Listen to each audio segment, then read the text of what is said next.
Hi, I'm Niklas Hallin and this is the Neckbolt Dev blog. Today I'm going to talk about a little village called Windhill. So yeah, let's step right in. Okay, so this is a so-called town. Yeah, well, I mean that as a technical term to distinguish it from a so-called dungeon, which can be, but isn't necessarily an actual dungeon. Along with forest areas, these three constitute the major types of gameplay environments.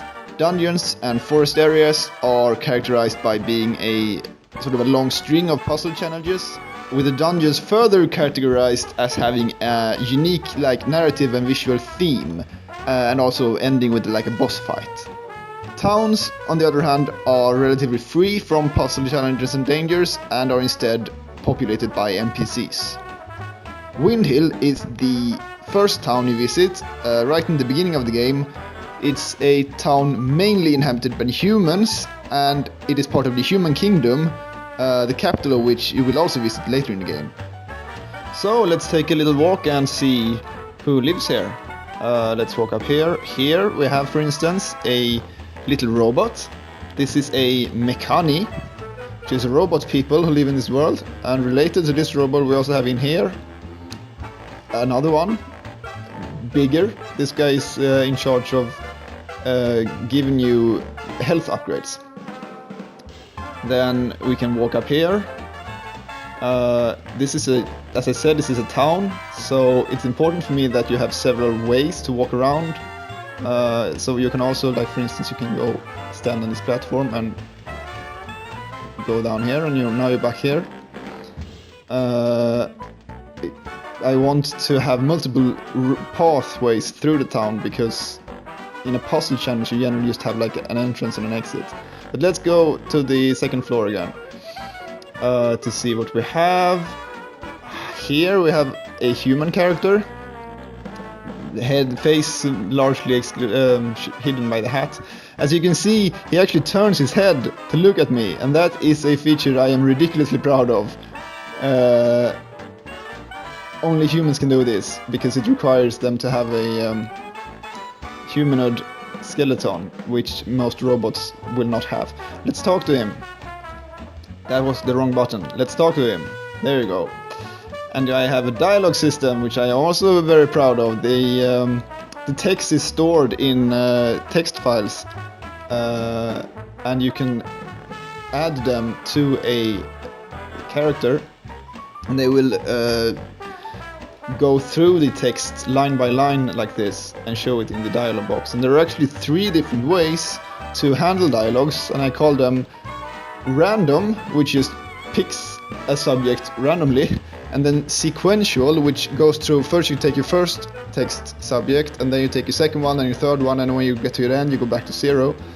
And then there is one called conditional, which is what this guy has actually, which is if an external condition is met, he will go to his next subject line. And in his case, he wants me to fix his garden, so I can take the water up here and I can spray it on these flowers. Let me aim a little bit.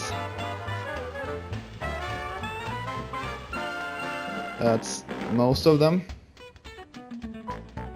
Maybe I don't know. Well, let's do this. There you go. Now the chest appears, which is the reward for completing this quest, and he actually has a new line of dialogue now. So that's the random, sequential and conditional dialogue system.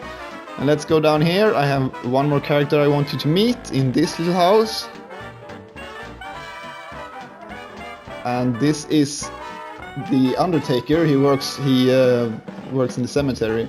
He is a bone white, which is an undead race. They are basically living skeletons, and he is they are also, the bone whites, the Makani and the humans share this realm together. Not completely without tensions. Most inhabitants of the world are humans, the robots and undeads are minorities, and there's a bit of a political situation going on in this world. But anyway, going back to the 3 different methods for picking like a dialogue subject, that brings me to this week's question, which is, do you talk to NPCs multiple times? Like, in a game like Dark Souls, for instance, you actually have to speak to the same character several times to make sure that you have really exhausted their dialogue tree, because in that game they have a habit of like unlocking vital features deep in those trees. Now, I won't do that exactly, but I am writing a lot of dialogues that I'm aware many players will probably miss. But then again, that is pretty much the point. You can run through the game just for the puzzles, but if you want to involve yourself in the world and learn more about the origins and cultures of the Makani and the Bone Whites and so on, then that's what the NPCs are there for. They are there, they are willing to talk to you if you let them. That's all for today's episode, but stay tuned for next week when I'll be back. This whole project is funded via Patreon, and if you want to help out, it would be super cool if you could head over there and subscribe. Your contribution is what makes this game possible.